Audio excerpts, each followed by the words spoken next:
اور میں آپ کو بتاؤں at the end of the day اللہ تعالیٰ سب کو برابر کر دیتا ہے. آپ دیکھیں گے کئی لوگ ہیں جن کی زندگی کے اوائل انتہائی دکھ میں گزرے ہیں لیکن پھر پوری زندگی اللہ تعالیٰ نے ان کو سکھی رکھا ہے. کئی ایسے ہیں کہ جو پوری زندگی سکھی رہے ہیں لیکن پھر آزمائش ان پہ بڑھاپے کے وقت میں آ گئی ہے، بیماری کی شکل میں، کسی اور شکل میں. اور بعض ایسے ہیں کہ جن کو پوری زندگی غم سے عبارت ہوتی ہے، ایسے لوگ بھی ہیں. لیکن جب آخرت میں آپ ان کو دیکھیں گے نا موجیں مارتا ہوا، تو مسلم شریف میں حدیث ہے، عبداللہ بن عمر کہتے ہیں نبی علیہ السلام سے میں نے خود سنا تھا کہ میرے غریب صحابہ میرے امیر صحابہ سے 40 سال پہلے چلے جائیں گے. ظاہر ہے قیامت کا دن 50,000 سال کا دن ہے، اس میں 40 سال تو کچھ بھی نہیں ہے. وہ 40 سال پہلے جنت میں چلے جائیں گے. لیکن 40 سال آپ دیکھ لیں کتنے زیادہ ہوتے ہیں صرف غریب ہونے. اس لیے عبداللہ بن عمر غریب صحابہ کے ساتھ بیٹھا کرتے تھے کہ یار چلو چنگے دے لڑ لگ جائیے. نانگے پیر نہیں، غریب صحابی، درویش لوگ. تو مال فتنہ ہے. اس حوالے سے بخاری مسلم میں حدیث ہے، نبی علیہ السلام نے فرمایا کہ ابن آدم کہتا ہے میرا مال میرا مال میرا مال. حالانکہ تیرا مال تو وہ ہے جو تو نے کھا لیا یا پہن کر بوسیدہ کر لیا یا اللہ کی راہ میں خرچ کر کے آخرت کے لیے ذخیرہ کر لیا. باقی تو تیرے ورثہ کا مال ہے. بخاری مسلم میں حدیث ہے انسان کے 3 دوست ہیں. ایک وہ ہے کہ جو ساتھ جاتا ہے قبر کے اندر، 2 باہر ہی رہ جاتے ہیں. اس کے اعمال قبر میں ساتھ جاتے ہیں، اس کے رشتہ دار اور مال باہر ہی رہ جاتے ہیں. بخاری مسلم دونوں میں حدیث ہے، نبی علیہ السلام نے فرمایا ابن آدم کے پاس اگر سونے کی 2 وادیاں ہوں تو وہ تمنا کرے گا تیسری بھی آ جائے، اس کا پیٹ صرف قبر کی مٹی بھرے گی. بخاری مسلم دونوں میں حدیث ہے. یہ نہ سمجھیے گا یہ بزرگوں والا ہے، یہ واقعی بخاری مسلم دونوں میں حدیثیں ہوتی ہیں جو میں بیان کر رہا ہوتا ہوں، پوری ذمہ داری سے کر رہا ہوتا ہوں کہ اے اللہ محمد اور آل محمد کو بس اتنا ہی رزق دینا کہ ان کی روح اور جسم کا رشتہ برقرار رہے. بخاری اور مسلم دونوں میں حدیث ہے. اما عائشہ کہتی ہیں کہ نبی علیہ السلام کی وفات تک ہماری یہ حالت تھی، بعض اوقات 1 مہینہ، بعض اوقات 2، بعض اوقات 3 مہینے تک ہمارے گھر میں چولہا نہیں جلتا تھا. 2 کالی چیزوں پہ، کھجور اور پانی پہ گزارا ہوتا تھا. وہ بھی کوئی ٹنو ٹن نہیں، 2 کھجوریں صبح 2 شام اور 1 میٹھا پانی کا پیالہ صبح اور 1 شام. حالانکہ خیبر کے بعد وسعت مل گئی تھی، نبی علیہ السلام نے فقط اڈاپٹ کیا ہوا تھا. بخاری مسلم دونوں میں حدیث ہے جب نبی علیہ السلام نے ایلا کیا تھا 1 مہینے کے لیے اپنی بیویوں سے ناراض ہو کے چھت پہ شفٹ ہو گئے تھے، جو حضرت عمر ان کو ملنے گئے تھے. آپ کے جسم مبارک پہ چٹائی کے نشان تھے تو حضرت عمر رو پڑے، یا رسول اللہ کیسر و کسرا تو دنیا کے مزے لوٹ رہے ہیں اور آپ اللہ کے رسول ہو کے یہ حالت آپ کی. آپ فرمایا کہ اے عمر کیا تم اس بات پہ راضی نہیں ہو کہ کیسر و کسرا دنیا کے مزے لوٹے اور ہم آخرت کی سعادت؟ اے عمر کیا دنیا کی حقیقت ابھی بھی تجھ پہ نہیں کھلی؟ سر نبی علیہ السلام سے اتنے سخت جملے جس عمر نے سنے ہوئے تھے نا، وہی عمر اس قابل تھا کہ اس کے دور میں رومن اور پرشین امپائر گرتی اور 1 ٹکا آرام کا کسی کو نہ کھانے دیتا، ٹنڈ کے رکھا ہوا تھا. حضرت عمر کے بعد کیا ہوا ہے؟ مینجمنٹ کمزور ہو گئی ہے، وظیفوں پہ لوگ لگ گئے، تھیندے ٹھیک ہے. اسی لیے کہا جاتا ہے ابو بکر اور عمر کی خلافتیں خلافتیں محفوظہ ہیں اور عثمان و علی کی خلافتیں مفتونہ ہیں. اس لیے نہیں کہ وہ خلفاء برے تھے، اس لیے کہ اس میں فتنے کا دور تھا، وہ اسپیشل پروٹیکشن تھا. بخاری مسلم میں حدیث ہے میری امت اور فتنوں کے درمیان دروازہ عمر ہے، جب یہ دروازہ توڑ دیا جائے گا فتنے شروع ہو جائیں گے. وہ فتنے کیا شروع ہوئے؟ دنیا کی محبت. جو بخاری میں حدیث نہیں ہے، وہ جو نبی علیہ السلام جب ہجرت کر رہے تھے تو حضرت ابوبکر رضی اللہ تعالیٰ عنہ آپ کے ساتھ تھے.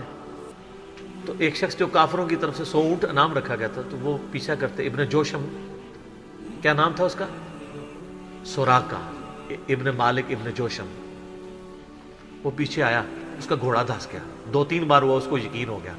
اس نے کہا میں آپ کی کوئی مدد کر سکتا ہوں تو بتائیں. تو حضرت بکر نے کہا کہ بس ادھر کی طرف نہ کسی کو آنے دینا ہمارا پیچھا کرنے کے لیے. تو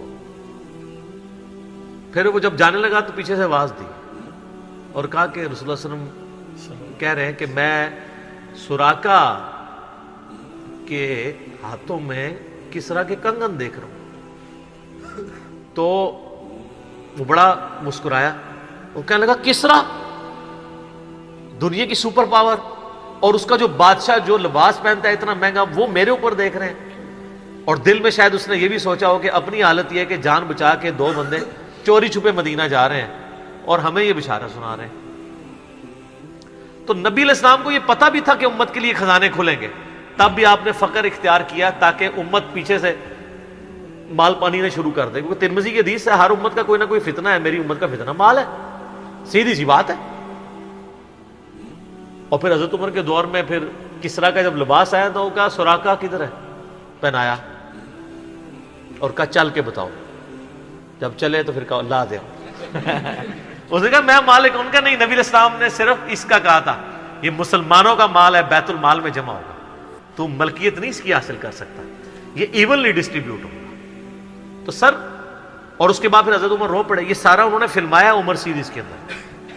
تو صاحب نے کہا آپ کیوں رو رہے ہیں؟ انہوں نے کہا کہ رسول اللہ مجھ سے بڑھ کر اللہ کو عزیز تھے، لیکن ان کی زندگی فقر میں گزری، اللہ نے یہ خزانے ان کو نہیں دیے. اور حضرت ابوبکر مجھ سے بڑھ کر اللہ کو عزیز تھے، ان کے دور میں یہ نہیں آئے. اس آزمائش میں اللہ نے مجھے ڈالا ہے اور میں ڈرتا ہوں کہ میرا کیا بنے گا.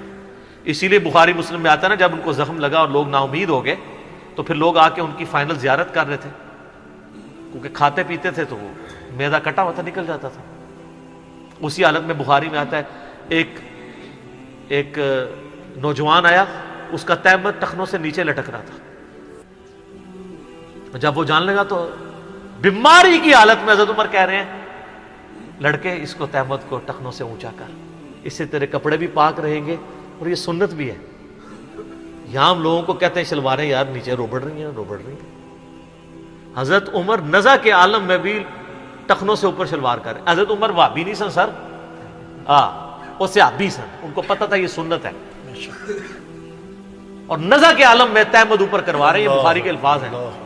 اور وہاں پہ آگے صحابہ کرام کہہ رہے ہیں کہ اللہ تعالیٰ عمر پر رحم فرمائے، اے امیر المومنین آپ کی وجہ سے اللہ نے مسلمانوں کو اتنی فتوحات دیں، رومن امپائر گری، قادسیہ، یرموک، مسلمانوں کو فتوحات ملی، امید ہے اللہ تعالیٰ آپ کے لیے بہت اجر رکھے گا. انہوں نے کہا کہ مجھے اللہ تعالیٰ میری ان خدمات کے عوض اگر برابر بھی چھوڑ دے کہ میرے گناہ اور نیکیاں برابر ہو جائیں تو واللہ میں کامیاب ہو گیا. میں اللہ سے اتنا ڈرتا ہوں. یہ انہوں نے کوئی ایکٹنگ نہیں کی، نہ یہ میں کہوں گا کہ ان کی عاجزی تھی، یہ ریالٹی تھی. جس کو خدا کا تعارف ہے وہ واقعی جانتا ہے کہ اللہ بڑا ڈاڈا ہے.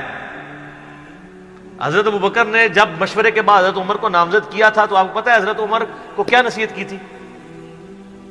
کیا عمر ایک ہی نصیحت انہوں نے کی، ان کا اتق اللہ یا عمر. وہ عمر سیریز میں فلمایا انہوں نے، اللہ سے ڈرنا. اور جب تو جنتیوں کی طرف دیکھے نا تو دعا کرنا کہ اللہ تجھے اس میں شامل کرتا ہے. اور جب تو دوستیوں کی طرف دیکھنا تو ڈرنا ایسے کہ کہیں تو ان میں شامل نہ ہو. انہوں نے نہیں کہا میں عشرہ مبشرہ ہوں، میں جس راستے پہ چلوں شیطان بھاگ جاتا ہے. یہ آپ مجھے کیا باتیں بتا رہے ہیں؟ ان کو پتا تھا کہ اللہ تعالیٰ کی صفت بے نیازی بھی تو ہے نا سر. آپ کو نہیں پتا، وہ تو پیغمبروں کے اوپر عطا فرما دیتا ہے. یونس علیہ السلام تو پیغمبر تھے، اور اتنا غصہ کہ سورہ صافات میں ہے کہ یونس اگر مچھلی کے پیٹ میں ہمیں نہ پکارتا تو پھر اسی دن نکالا جاتا جس دن مردے اپنی قبروں سے نکالے جائیں گے. یار اتنا غصہ کیا کر دیا، کوئی بندے مار دیے یونس نے. آپ یوٹیوب میں کلپ دیکھیں یونس علیہ السلام کا واقعہ تو آپ کو پتہ چلے گا. سر اللہ اپنے معاملات میں بہت سخت ہے. اللہ وہ نہیں ہے جس کا تعارف آپ کو کروایا گیا. پچھلے دنوں بھی وہ ہمیں ایک لیٹر کہیں کسی نے بھیجا تو پھر ہم نے ان کو بھیجا کہ آپ میرا کلپ دیکھیں، اللہ کی رحمت سے دھوکہ، اور انجینئر محمد علی مرزا صاحب لکھے. تو اس میں وہ کہہ رہے تھے، وہ تارا جمیل صاحب کہتے ہیں کہ آج کل کے مبلغین نے لوگوں سے ان کا رب بھی چھین لیا اور ان کو ڈراتے رہتے ہیں. سر کیوں نہ ڈرائیں اللہ کے بندو، قرآن کا ڈومیننٹ پورشن ہے ہی تذکیر ہے، بلکہ قرآن کا تعارف ہی تذکیر ہے، نصیحت ہے، ڈر سنانا ہے، ڈر سنانا. وَأُوحِيَ إِلَيَّ هَذَا الْقُرْآنُ لِأُنذِرَكُمْ بِهِ وَمَنْ بَلَغَ. سورہ الانعام آیت نمبر 19. اے نبی علیہ السلام فرما دو مجھے تو قرآن وہی اس لیے کیا گیا ہے میں تمہیں ڈر سناؤں، اور جس تک یہ کتاب پہنچ جائے وہ بھی ڈر سنائے. بخاری کے حدیث ہے آپ علیہ السلام ایک چوراہے سے گزر رہے تھے، کچھ صحابہ جو ہے وہ ہنس رہے تھے، آپ رک گئے. پھر آپ نے فرمایا جو کچھ میں جانتا ہوں نا تم جانتے ہوتے نا تو بہت کم ہنستے زیادہ رویا کرتے. بخاری مسلم میں حدیث ہے، عبداللہ بن عمر کہتے ہیں نبی علیہ السلام نے میرے کندھے پہ یوں ہاتھ رکھ کے نا فرمایا تھا عبداللہ اپنے آپ کو مردوں میں شمار کرنا، یعنی سمجھو کہ آج میں گیا ہی کہ گیا۔ سر جب یہ تلوار کسی کے سر پہ لٹک رہی ہو نا پھر اس کا قبلہ سیدھا رہتا ہے، ادروائز وہ یتیموں کا مال بھی ہڑپ کرے گا، بہنوں کی جائیداد پہ بھی قبضہ کرے گا، اور وہ ماں باپ بھی جو اپنی زندگی میں بیٹوں کو سب کچھ دے کے چلے جاتے ہیں اور بیٹیوں کو محروم کرتے ہیں۔ ہمارے پاس تو لوگ آتے ہیں، ہم ان کو کہتے ہیں تمہارے ماں باپ دوزخ میں جل رہے ہوں گے، اب بھی ٹائم ہے کہ ان کی وصیت بدل دو۔ قرآن میں بھی ہے کہ اگر کوئی غلط وصیت کر کے آتا ہے وصیت بدلو، اس کو عذاب سے بچاؤ۔ تو کئی لوگ ہیں، میں نے دیکھا ہے ملینز آف روپیز انہوں نے ماں باپ کے مرنے کے بعد ان کے نام پہ ہوئے اپنی بہنوں کو واپس کیے ہیں کہ چلو یار ہمارے ماں باپ دوزخ میں جانے سے بچتے ہیں۔ اگر آپ کے ماں باپ کی محبت آپ کے دل میں ہے نا تو خدا کے لیے اگر آپ یہ نہ کہیں کہ میرے ماں باپ دے گئے ہیں تو وہ جانے اور ان کا کام، یار وہ آپ کو دے کے گئے، آپ کے ساتھ نیکی کر کے گئے، اور آپ ان کے ساتھ یہ بھی نیکی کرنے کے لیے تیار نہیں ہے کہ جو مال انہوں نے کمایا تھا وہ ان کو دوزخ سے رہائی سے عطا کرنے کے لیے آپ ان کے لیے خرچ کر دیں جو آپ نے نہیں کمایا ہوا۔ تو کتنے بڑے ناہنجار اولاد ہیں آپ۔ سنن ابن ماجہ کی حدیث ہے تو اور تیرا مال تیرے باپ کا ہے، بہت بڑی بات ہے۔ ماں باپ بغیر اجازت کے بھی اپنے اولاد کے مال میں سے لے سکتے ہیں، یہ ذہن میں رکھیے گا، بڑا حق ہے۔ اور آپ لوگ یہ کام کر رہے ہیں، اور جو ماں باپ کر رہے ہیں خدا کے لیے ان کے پاؤں پکڑنے پڑتے ہیں، پاؤں پکڑے، ان کو کہیں کہ خدا کے لیے بہنوں کو اس طرح نہ کیا کریں۔ او جی ان کو جناب وہ جیز دے دیا تھا، وہ جیز تو زندگی میں دیا، وہ گفٹ ہے،